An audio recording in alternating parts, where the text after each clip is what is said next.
All right, guys, how's it going? So, this is going to be an interesting overview of Palantir. I'm going to go into the basics of the company. I'm going to talk a little bit about the team because I find the team kind of interesting, kind of funny. I'm going to talk about an interesting law that was passed back in the day that's actually helped them out a whole bunch. And finally, I'm going to talk about an interesting, crazy event happening today that could be a big deal for Palantir. So let's get into it, eh?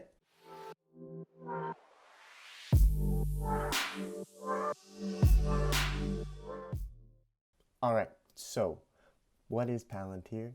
They are a big data analytics company. They look at all sorts of data.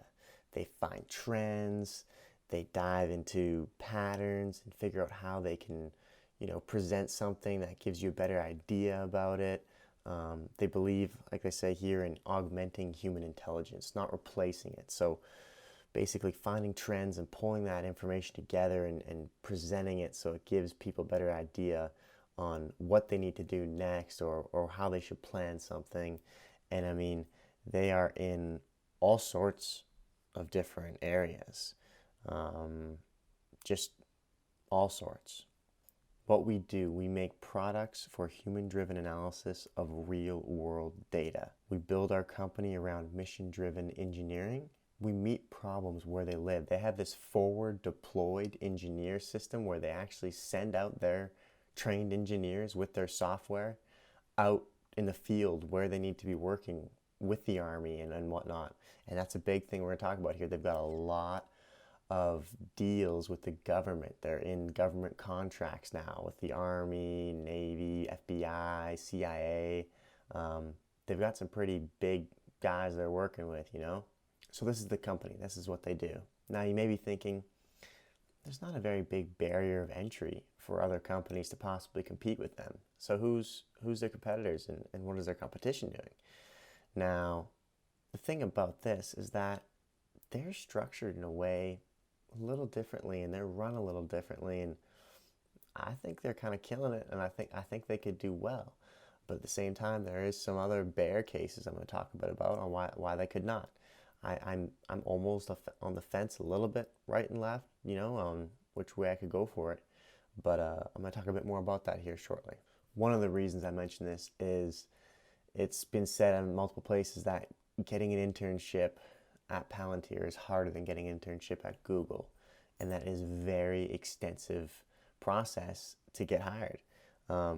We can see here they've got multiple steps: phone interview, writing good code, analyzing, navigating open-ended questions, solving technical problems, working inside existing systems. So interesting thing here, they got a tab on their students. You can kind of meet the interns, and we can see here, let's take a quick look at this guy. Hi, my name is Tino, and I was a forward deployed engineer in summer 2019.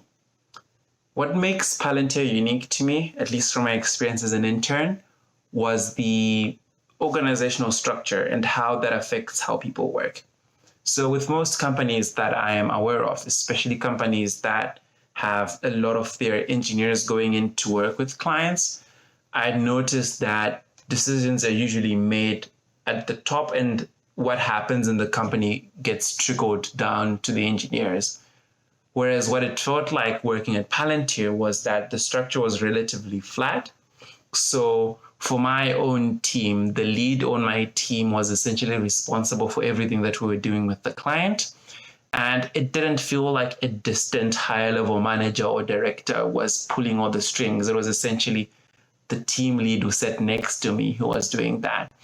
And I think that manifested even in my own work as an intern, because from the moment I got to Palantir, I felt like I was treated as a full-time employee, even though I was an intern. And even with that, I felt that within my project and my work, I had control over what I did and how I did that as I worked with a client. And that to me was very, very different from experiences I've had elsewhere, just how much control and decision making you have and how much space there is for you to have an impact. See, so I like that because you're not being micromanaged. I like that more open structure, and they just invest so much in bringing on such good employees that they can do that because their employees are the one that right there working with the clients. I believe that's a kind of smart structure. It's a little bit more laid back. Speaking of laid back, let's talk about the two co-founders, Peter Thiel and Alex Karp. So they are like complete opposites. I was trying to think of a simile metaphor of some sort, but I mean, fire, ice, I don't know. They are very different type of people. Let's just pull, okay, Wikipedia. Alex Karp. There's not much on him on Wikipedia. You know, Stanford, Jewish family. He's 53 years old, born in October in 67. Now, there has been other articles about Alex Karp, though. He kind of reminds me, maybe he could be like Austin Powers' brother or something. But, you know, he told Forbes the only time he doesn't think about Palantir is when I'm swimming, practicing Qigong, or during sexual activity. So, I mean, it's kind of random. He likes to wear, you know, bright colors. He can solve Rubik's Cube in less than 3 minutes. Keeps Tai Chi swords in his office. Has been known to practice martial arts on his Palantir co-founders in the office hallways. I mean, he's just kind of an eccentric dude, and he's very, you know, socialist, and kind of he's mentioned a couple like anti-Trump, you know, a little bit. He's not very Republican at all or anything like that. Speaking of the opposite, though, his co-founder right here, Peter Thiel, they actually met at that Stanford Law School, and Peter Thiel's got a little bit of a longer wiki page. Here he is over here, and he's born October 11th, 1967, age 53. So they're actually a few days apart from each other. It's kind of neat, their birthdays.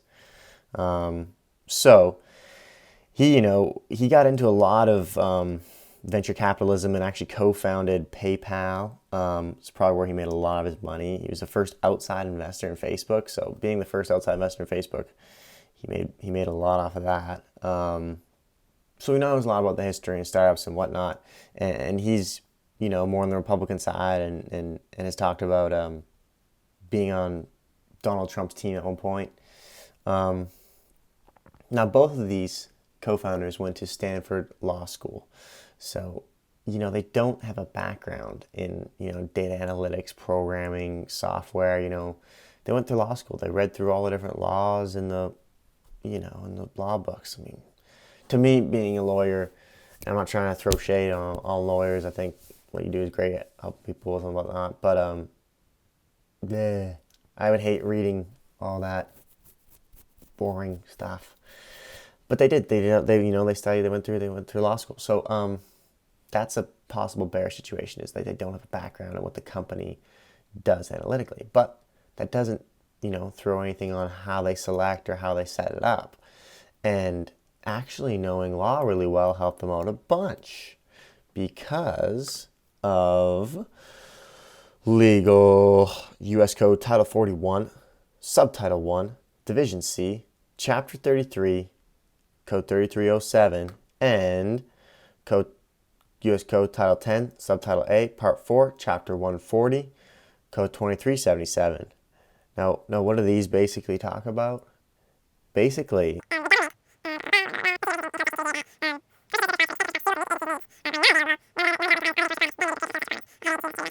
they're basically saying is that if a product exists that the government, like the army or something, can make use of, then they ought to prefer hiring that company and using that company rather than doing internal research on gathering information to do the same thing. So basically, if a third-party company can do it, you might as well spend out the money to the third company, get back to the economy and whatnot, rather than develop it yourself. So because the government had preferred suppliers of some of these data companies and was using some of their own data analytics of some sort, they actually ended up being sued by Palantir for not kind of considering them. And Palantir won twice, even one time when the army appealed to it. So it's an interesting kind of thing when you're thinking about it because they sued their customer, their client, for not considering them and basically almost not forced them to, but made themselves known and hey, you have to consider us, look at us, check this stuff out. And then in the end, the Army loved it. So it's kind of a funny way how they got into it.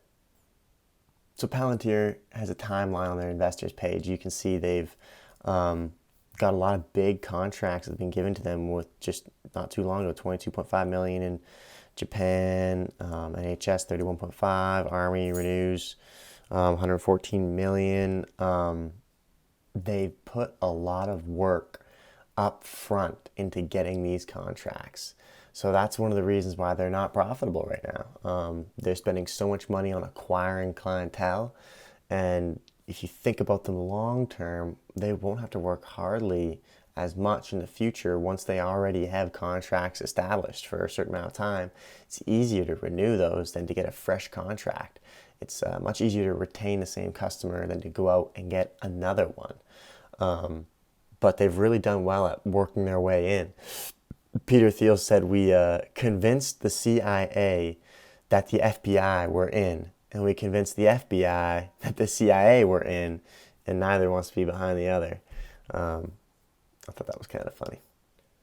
So the law helped them out before, but there's always the situation where the laws could change, and that could really affect them and make their stock price go down.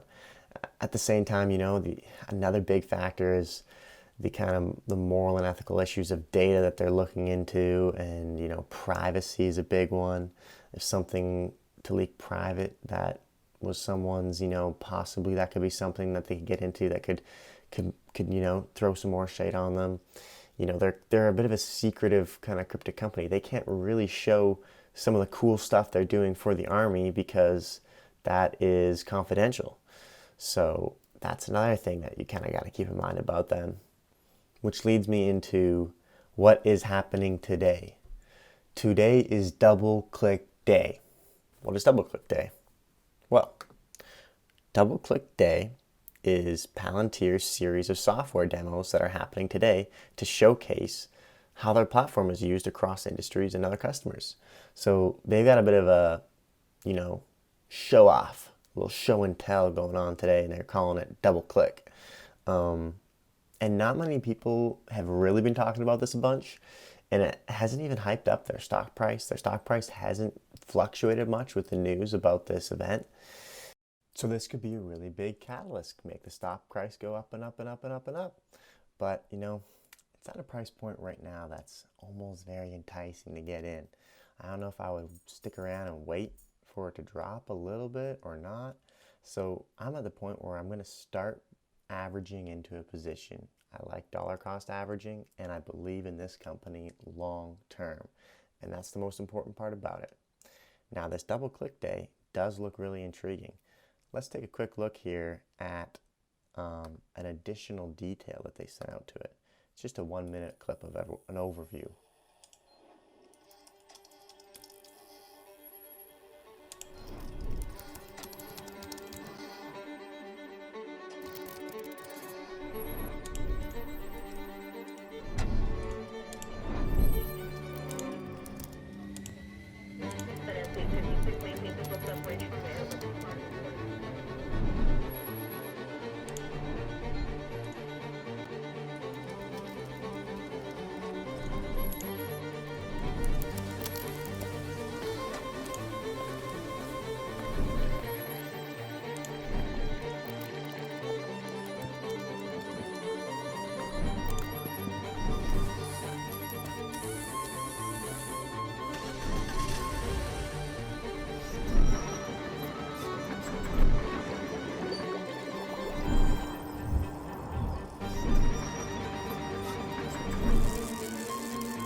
So, looks like it'll be a cool event.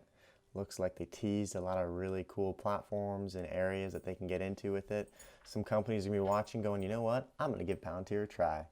So it could be something that really, brings them into a lot of more new clients and new areas. But anyways, guys, If you stuck around for the whole video, I appreciate it. I've been using some Bang energy drink. I've been getting up early for you guys, 4 a.m. and working on this just for you. So please, if you can, it helps the algorithm if you smash the like button. And please subscribe, follow along. More good videos coming up. Stock, crypto, options soon too.